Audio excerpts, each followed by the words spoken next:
I talk to you about something? Go for it. Can we talk about how God's goal for you isn't to just survive the earth?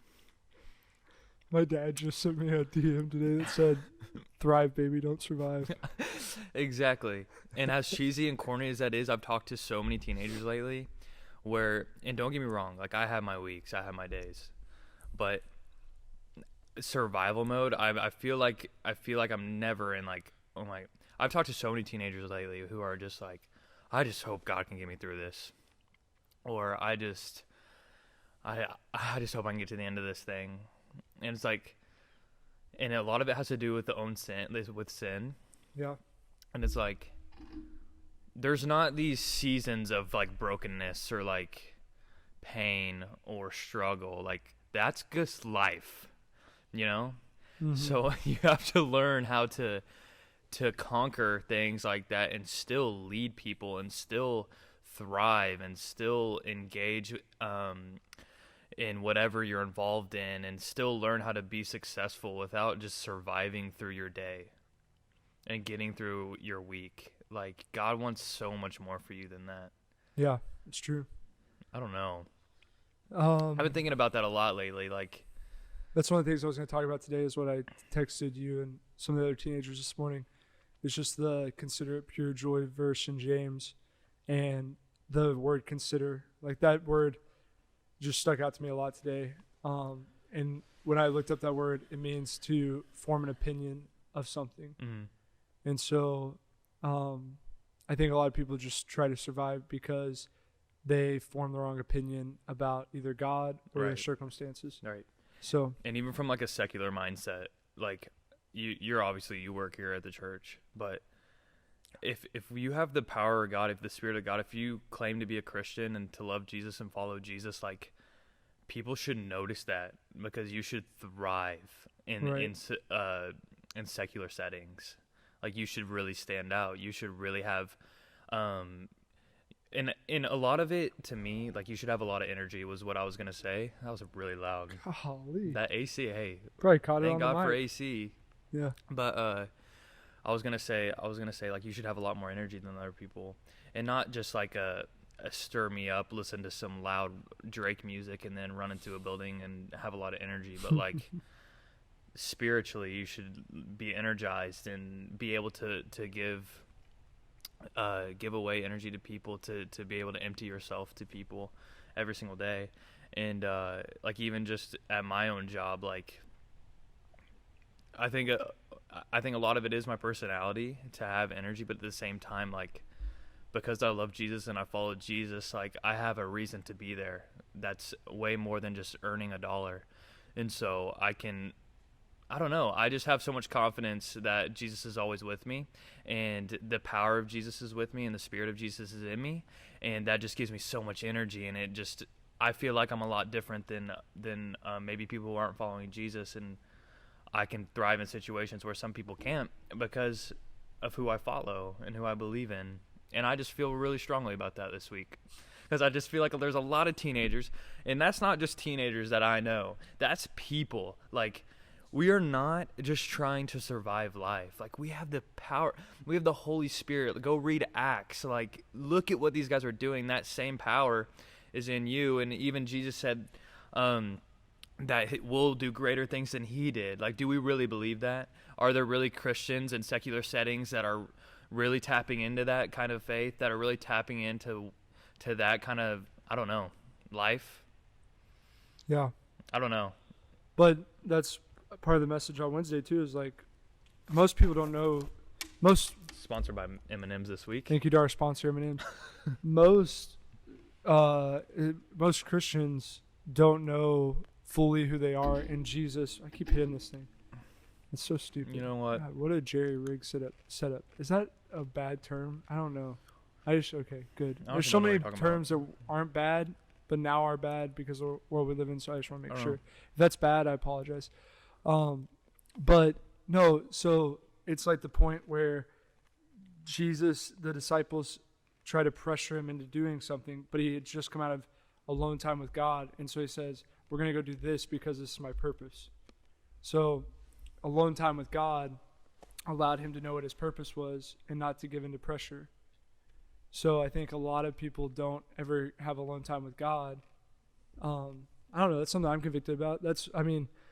Even the last few days of just having a newborn baby and stuff and being tired, it's really easy just to fall into a funk and just blame everything on being tired. But then that's why today, in my moment of in my silence and solitude, I feel like God told me to read James. And so I read that, and that verse of consider, it's like, okay, so now I'm reminded that as a Christian, I have the power to consider what's in my life. Right. And form the right opinion on it instead of let it just run my life. Right. So. Yeah. That makes sense. No, 100%. I think that was cool on Wednesday. If you guys don't know, if you're listening to this and you're not a part of Life High, we split up girls and boys into 2 separate rooms, and one person led it. Grant led it for the boys. I don't know who led it for the girls, but we basically just had the teenagers be silent for 2 minutes, and it was really for the teenagers to understand. But then we got a minute into it, and I was like, I need to do this too. My leg was twitching, bro. Yeah, I know. And I was off 800. I was at 800 milligrams of caffeine that day, and because I love to just chug some espresso before I walk in here for youth. And I always expect there to be something decent to eat, but it was pizza this week, and it's shredding season, so no pizza for your boy. And so I was just straight caffeine, and so I was sitting there during the science, just felt like a drug addict. I felt like I was back in my Adderall days, just bouncing around in my seat. But 2 minutes felt like 2 years. It does. It feels like a long time. But I felt amazing after that. But why does scrolling 2 minutes on Instagram feel like 5 seconds? Have you actually watched that Netflix? Social Dilemma? Yeah. No, I don't have Netflix. I do. I know you do. But we should probably watch that, right? I haven't seen it, but I've heard that I know a lot of the science and stuff behind it. I know a lot of what I preached on Wednesday. I think one of the guys that's part of it is the guy that started the nonprofit that helped basically launch Facebook, and then came out and basically said that people are sitting in rooms just trying to get you addicted to distraction so they can have your money. Right. And so I think he's part of that. And that's what I saw the clip of, is because I didn't watch the whole thing, but I saw some clips of it, and it was a Facebook guy, a Twitter guy, an Amazon guy, all these different guys that worked for this platform that started out passionate about what they could do through social media and what they could do through technology. And then all those guys ended up withdrawing from their company area or withdrawing from their responsibility, literally because they were guilty of what had become of social media. Some of them won't even let there's schools for wealthy people in California that are technology free schools, and I know some of those guys, the guy that started the nonprofit, his kids go to a technology free school. Oh wow. That's how much he believes that it's a problem. Yeah. But it's that Andrew Sullivan guy in the New York Times, who isn't even a Christian, who said, the main issue, who checked himself into a monastery or something and gave his phone up for a while. I forget the quote, but it's there's books to be read, walks to be had, friends to talk to, mm-hmm. And our soul, basically, and our soul is the only thing that's going to get robbed if we continue to live in such distraction. Right. And the partial attention and I think thing is true. I think it's weird for us too. I think we both live in this weird gap of I grew up without a cell phone. I didn't have a cell phone until I was 13. I didn't have one until I was 15, but I think I had video games before that. And obviously we had TV. And I was pretty limited. My parents limited me on technology. Yeah, but the thing, I think it was a lot different before. There was a day when there wasn't a radio. I was even thinking about today, a radio in a car. Mm-hmm. Nowadays, if I want to, which some days I do, which is terrible, I can listen to something in my car, have something on either Alexa or my TV the entire time in my house. Yeah. And watch something in my shower because my iPhone's not going to get ruined. Yeah. I literally could listen to noise all day. Oh, I have a rule in the office of I hate it when it's silent. We're actually talking about why that is next week. I know, and why people hate silence. we'll just be sitting there, everyone's typing, working, doing quotes, whatever, in the office, and I'm like, can someone play some music or something? Like, I blame it on the vibe. Like, I want a good vibe.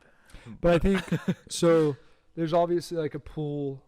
But you're right. Like, I could, if I could see how many hours, which I probably can. I think it doesn't work as much when you listen to stuff, but yeah, it's hard because like I listen to YouTube. Right. But Spotify, like listening to music or a podcast through Spotify, like I could probably go a full 8-hour day, like listening to music in my AirPods or a podcast or something, always, but in the background of what I'm actually doing. The wild thing about being quiet, which we're gonna watch this clip next week from this comedian, I think. The wild thing about being quiet is that you actually have to be like real about where you're at as a human. Most people don't like that. So true. Because there's nothing to distract you. Right. So you have to actually feel all the emotions you really feel. Yeah. So like if you're insecure, when you get quiet, you really realize. A powerful line from Best Friends is, "I don't want to be on my phone, but I can't be alone." Yeah. It's like you have to be alone with yourself, with your thoughts, with your problems, with your issues, with your life, where you're at. You have to get alone with that stuff. Yeah. It's definitely a real issue. And I think it's going to be important how youth pastors handle this issue. I do too. I think it's something to be talked about. How about the story of my papa in the sermon, who literally, when I said he walks out of his room in his whitey tighties, right? He does this all the time. Who threw away a gold Breitling watch that was is probably worth right now $5,000. That's insane. Just threw it away. Didn't mean anything to him. I thought about this week though. Yeah, pretty brutal. I was thinking about something that we should do. I think that one, you should comment, like, subscribe, but you should in the comments let us know if you like this micro podcast that was about 12 minutes long. Yeah. And if you did, let us know. And then also, I think we should give away something. Give away? Yeah. Okay. So that if they comment, they get. I think we should. I think if you screenshot your screen right now and share it to your Instagram stories, tag at Life High School, and like this video. No, don't like this video. Yeah. Subscribe to our page. Then we'll really find out who's watching this. If you do that, we will draw a name for someone to win Air Force Ones. Air Force Ones. Let's go.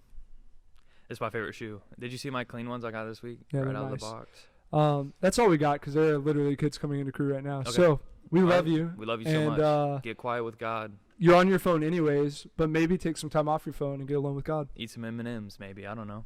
Deuces. Peace.